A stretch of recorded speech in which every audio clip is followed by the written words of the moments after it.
All right, so we're going to do day 4, which is our alcohols, acids, our alcohols, our carboxylic acids, and esters lesson today. So let's start off with our alcohols.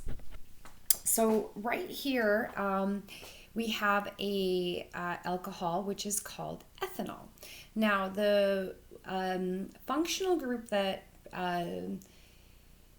makes this an alcohol is this hydroxyl group at the end. So we have a carbon chain. So in this case, we have a 2-carbon chain. So we have 2 carbons, which is ethanol, or eth is the root for it. And then only single bonds, so an. And then the hydroxyl, which makes it an alcohol. So if you're following along with your notes, okay, so we're going here. So we have the presence of a carbon chain, which gives the symbol R. And then our hydroxyl is what creates the alcohol. Now, we've seen this OH before, and don't get it confused with a base. So a base is a cation plus hydroxide. So this is hydroxyl, this is hydroxide. So in a base, we have a cation plus the anion hydroxide that makes a base, which is not what an alcohol is. An alcohol is actually a neutral substance, a molecular neutral substance. So a carbon chain with a hydroxyl is what makes your alcohol. Okay, so how you name it is you take your alkane name. So for example, the structure I have here would look like this. Okay, so we have 3 carbon, or what, we have a carbon with 1, 2, 3 hydrogens. Then we have another carbon with 2 hydrogens, and then we have our hydroxyl at the end. So this would be called, 1, 2 carbons, so F, all single bonds, and kind of like an alkane, right, the AN, and then this presence of this hydroxyl group makes an ol, so FNol. So yes, this is the alcohol that humans consume. So let's look at some examples of different alcohols. So let's take a look at a 4-carbon chain. So that would be 1, 2, 3, 4. Now I'm going to put a hydroxyl on the end, and then I will fill in my hydrogens. So 3, 2, 2, and 2. This would be bute and 1 all. So the 1 represents the location of where the hydroxyl group is found. So in this case, because it's found on this end, I would start numbering over here. So it'd be 1, 2, 3, 4, hence the 1. Now, let's move this hydroxyl group around. Okay, so let's say that I put this hydroxyl group here, which means I'd have to take away 1 hydrogen and then add an extra here. So in this case, I have the hydroxyl on what would be the 2nd carbon. So I would say 1, 2, 3, 4. So this would become butan 2 all. Now, if I were to add another hydroxyl, so let's say I'm adding it over here.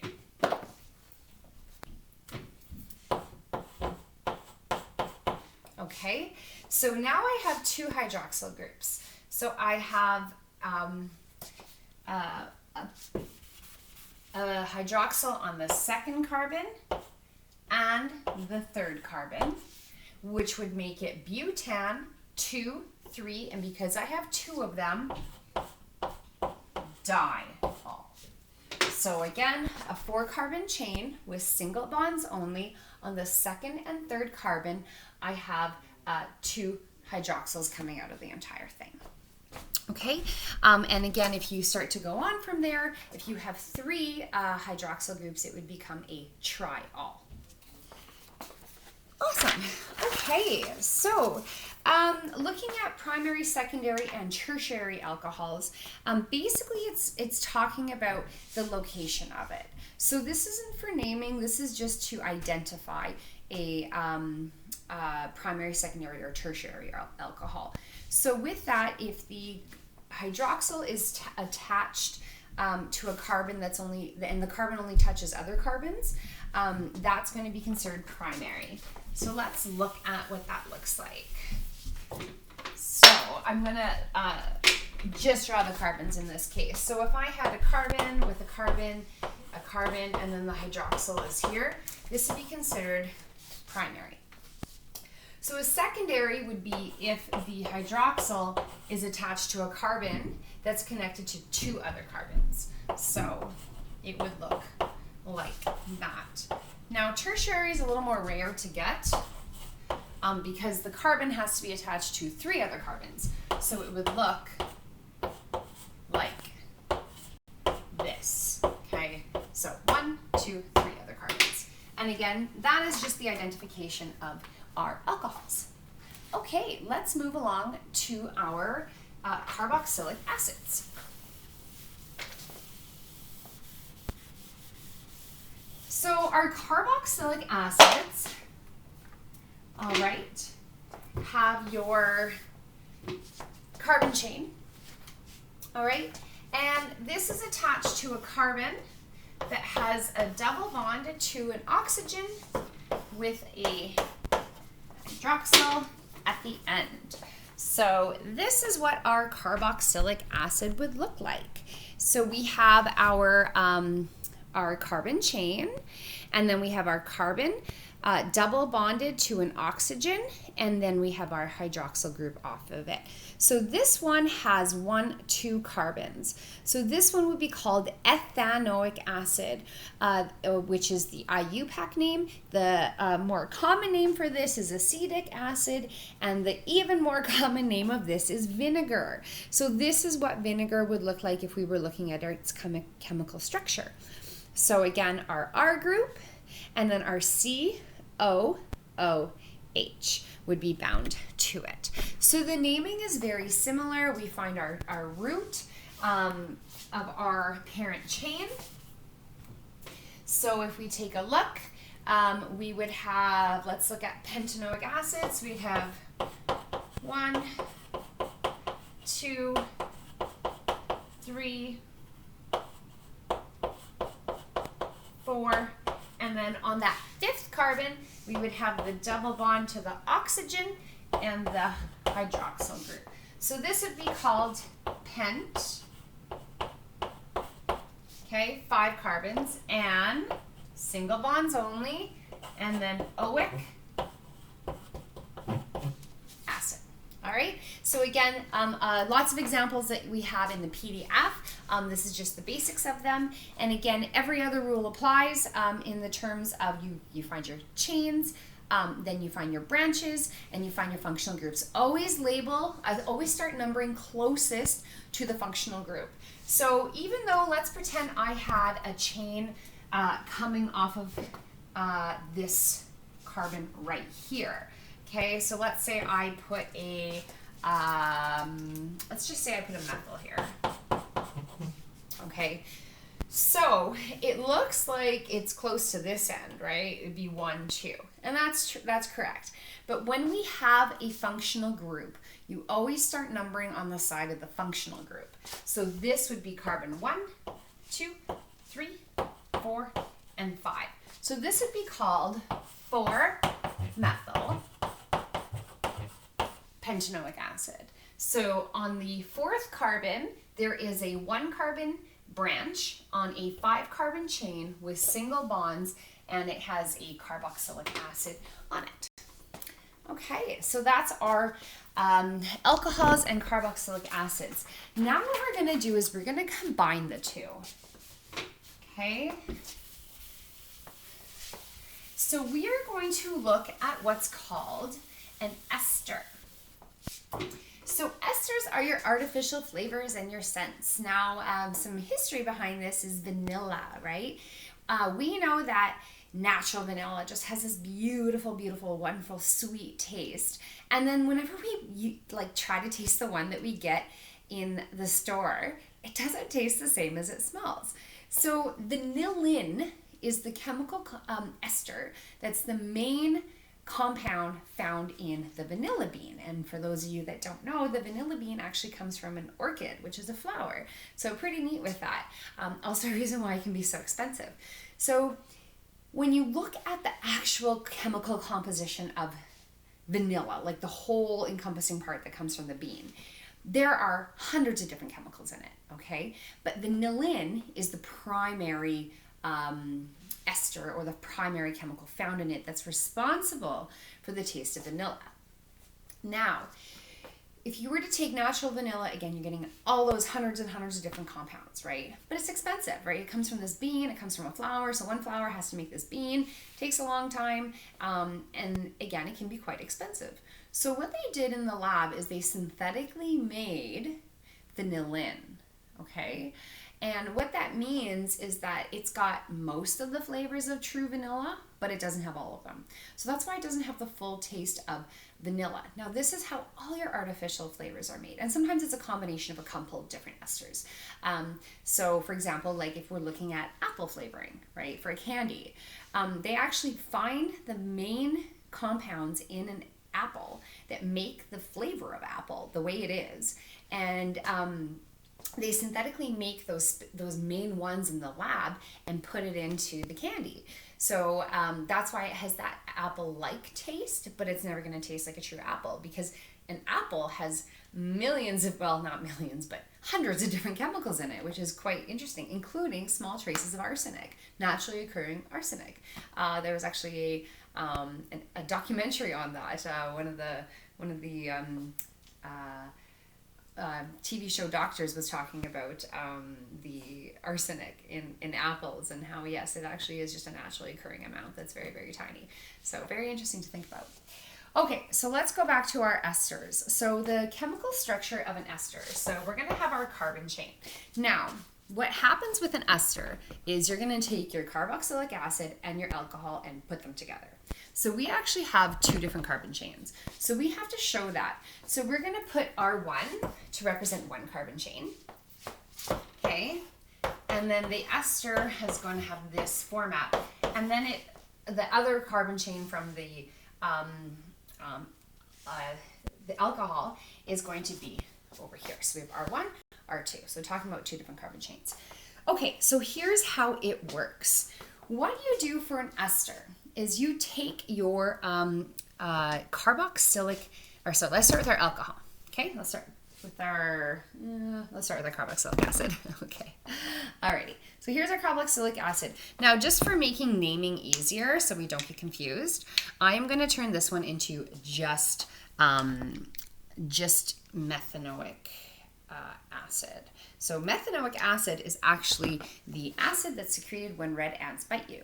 So believe it or not, black ants bite you just as hard as red ants. The reason why you don't actually really feel it even is because they just bite you and they're so tiny.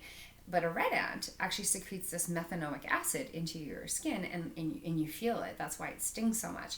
So this is actually the chemical structure of that's secreted into you and why it hurts when red ants bite specifically. So yes, here is your methanoic acid. Okay. So methanoic acid, we have C. Oh boy, I'm going to put the carbons over here. So C. I'm just going to put the carbons on this side so you can see the double bond. Okay, so here's our carbon, double bonded to our oxygen, and then we have our hydroxide, and then we have just our H. There we go. So here's our methanoic acid. Okay.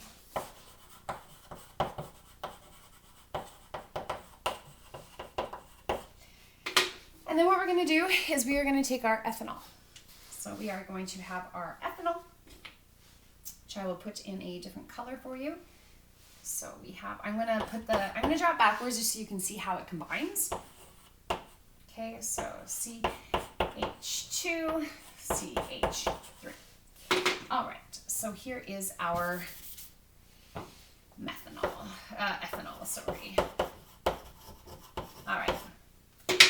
So what happens when you get an ester, okay, combining with an alcohol, is you have your water that's going to be removed from your reaction, okay? So I'm just going to get our notes there.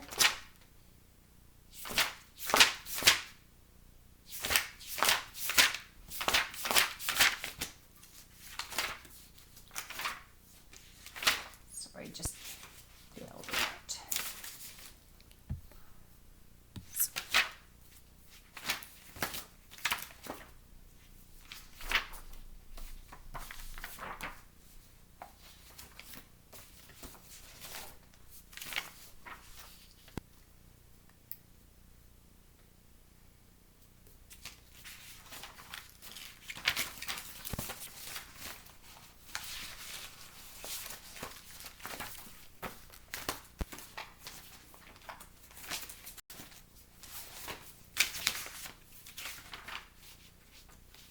Okay, all right, so here's what happens.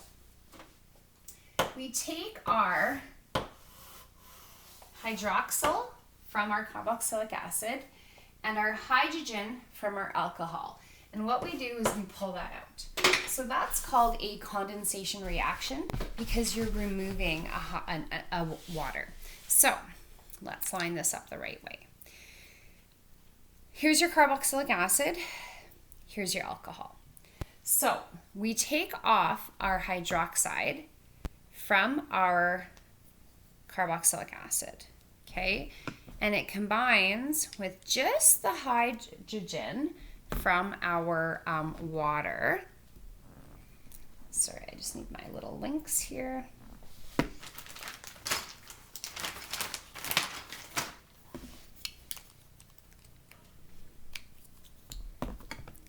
right. Okay. So we've taken out our water, all right?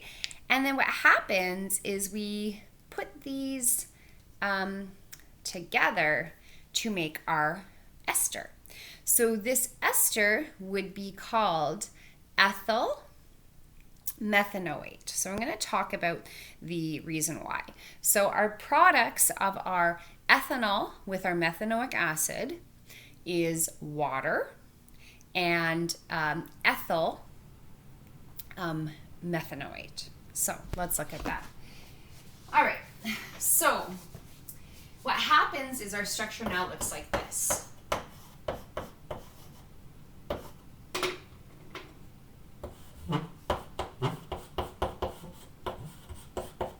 And then we have water. So we have our hydrogen from our alcohol and our hydroxyl from our carboxylic acid. So the way you name an ester is by basically saying, can you see that? Yeah, okay. All right, so it's the alcohol eel, and then acid OH. Okay, so you name with the alcohol first. So our alcohol was ethanol, so we're going to call this ethyl. And then our acid was methanoic acid, so we're going to put the root of that there.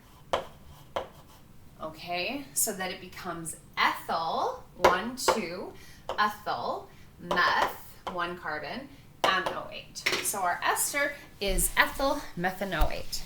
All right, see you guys.